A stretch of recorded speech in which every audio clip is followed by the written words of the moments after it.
Have you ever tried holding water tightly in your hands, only to watch it slip through your fingers? That's what happens when we try to hold on to someone too much. The tighter you grip, the more they want to escape. In relationships, our instinct tells us, stay close, keep them near, don't let them drift. But love doesn't work like that. Love is like a flame. It needs oxygen to burn. Without space, it suffocates. We often think that stepping back means losing someone. But in reality, stepping back at the right time is the secret to making them step forward. It's not about playing games or acting cold. It's about understanding human nature. People value what they miss. They cherish what they can't always have. And they're drawn to those who don't need them to survive. If you've ever felt your partner pulling away, getting distant, or losing interest, maybe it's not time to chase. Maybe it's time to pause, to breathe, and to give them the room to miss you. So, when exactly should you step back so they step closer? Let's break it down. Asterisk. Relationships thrive on mutual appreciation.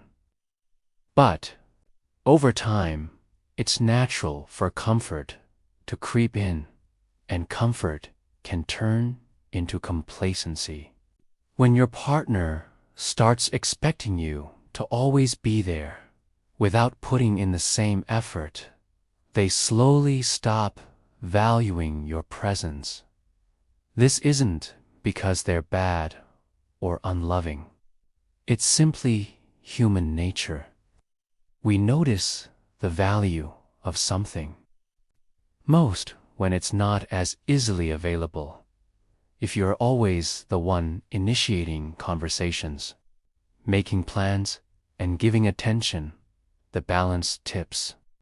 Your partner might subconsciously feel, I don't need to try. They'll always be here. That's your cue to step back. Stepping back in this context doesn't mean ignoring them or creating unnecessary drama. It means slightly reducing your availability. Instead of texting them first every time, give them space to reach out.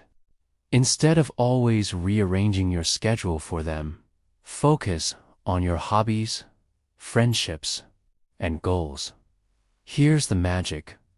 When your absence is felt, it reactivates appreciation. They start realizing, wait, I miss how they used to check in. I miss their energy. This emotional shift pulls them back toward you naturally, without begging for attention or forcing the connection. Remember, by stepping back when you're being taken for granted, you reset the dynamic, reminding them of your value. The goal isn't to punish, it's to inspire effort from both sides. Again, asterisk, A. Healthy relationship is a dialogue to people exchanging thoughts, feelings, and attention. But sometimes, without even realizing it, one partner becomes the primary giver while the other turns into a receiver. If you find yourself always asking the questions, always listening, always supporting, and rarely getting the same energy back, you've entered a one-sided conversation zone. When this happens, You might be tempted to give more, to try harder, share more stories, send more check-ins, hoping they'll match your effort. But here's the problem. When you overcompensate for their lack of effort, you make it even easier for them to disengage. They don't have to put in the work because you're doing it for both of you.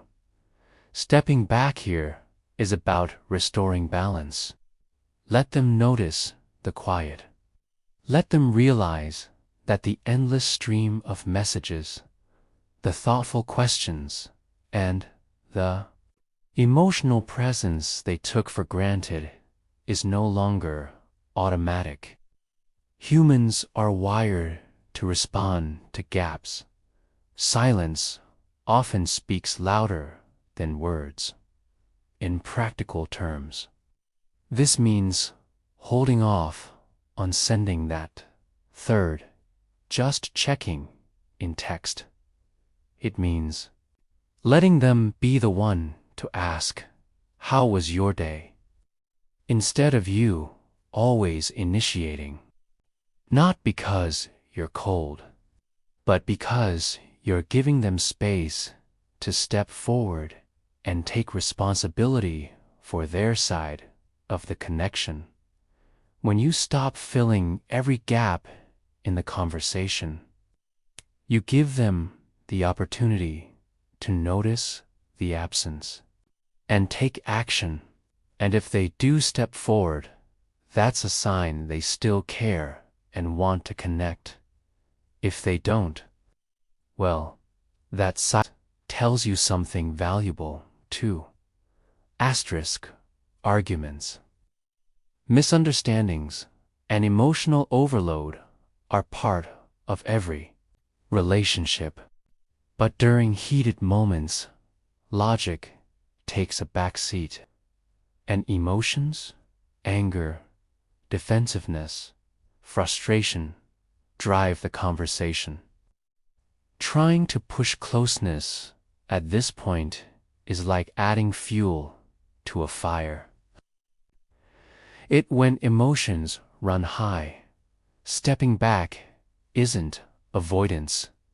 It's emotional intelligence. It's recognizing that in the heat of the moment, no amount of explaining, texting, or calling will resolve things. What will? Time, space, cooling off.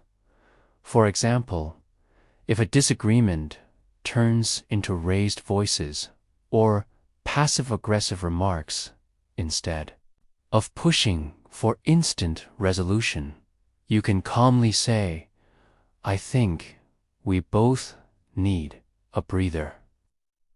This isn't withdrawal. It's protecting the relationship from words or actions you'll both regret. Here's why it works. During conflict, our bodies release stress hormones like cortisol and adrenaline. These chemicals put us in fight or flight mode, which blocks open-minded listening. Giving space allows those stress levels to drop, making it possible for empathy and understanding to return. When you step back in these moments, you're not pushing them away. You're inviting them to meet you later in a calmer, emotional state. And when you finally talk, the conversation will be more productive, respectful, and solutions-focused. Asterisk, in a healthy relationship, you shouldn't have to trade your identity for closeness. But sometimes, in the excitement of being with someone, we gradually let go of our own hobbies, friendships, and passions. Without realizing it, your world shrinks to revolve around them, and that's when the danger begins. When you lose yourself, two things happen. You become emotionally dependent, needing them for constant validation. They start to feel pressure from your reliance, which can push them away. If you catch yourself saying no to things you used to enjoy, neglecting your own growth, or feeling anxious when you're not with them, that's your sign to step back, not from the relationship entirely, but into your own life again. This means scheduling time with friends, re-engaging with hobbies, pursuing goals, or even just spending time alone. The goal is to rebuild the you that existed before.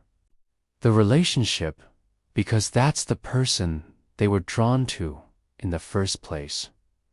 Ironically, when you create a life outside of them, you become more attractive. You have new stories, new energy, and a confidence that comes from self-sufficiency. They'll feel the shift, and instead of drifting away, they'll be curious, drawn back toward you, eager to share in your expanded world.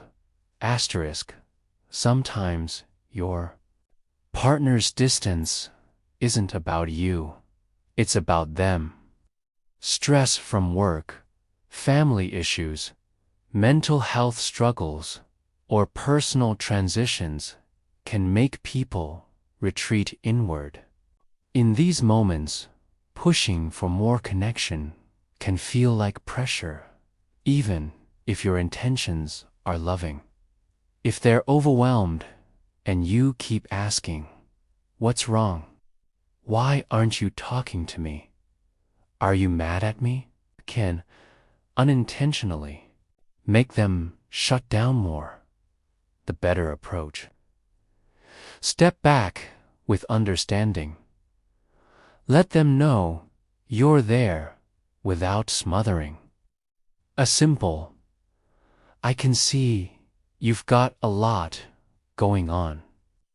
I'm here when you're ready to talk," communicates care without adding pressure. Giving them space in these moments shows respect for their process. It allows them to sort through their own thoughts and emotions without feeling like they're being monitored. And when they finally do reach out, it will be because they want to, not because they were pushed into it. This kind of space builds trust.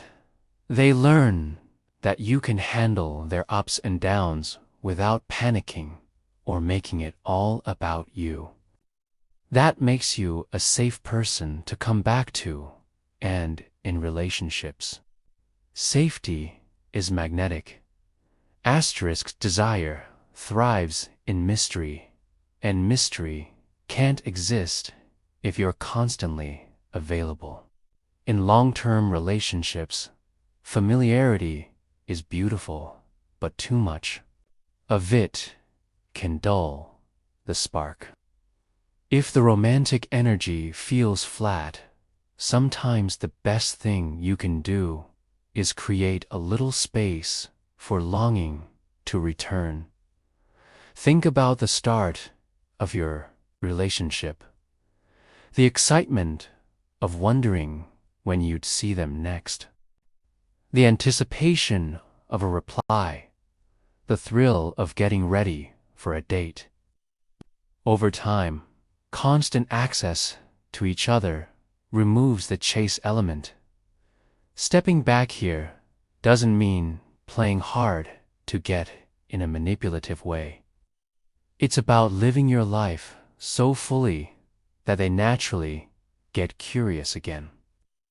Maybe you're busy with a new class, traveling with friends, or working on a personal project. The point is, you're not waiting around. When they feel that subtle gap, they start wondering, what are they up to? Who are they with? I miss that energy. That curiosity fuels attraction. And when you do come back together, the moments feel more special because they weren't guaranteed in love. Absence really can make the heart grow fonder if you use it wisely.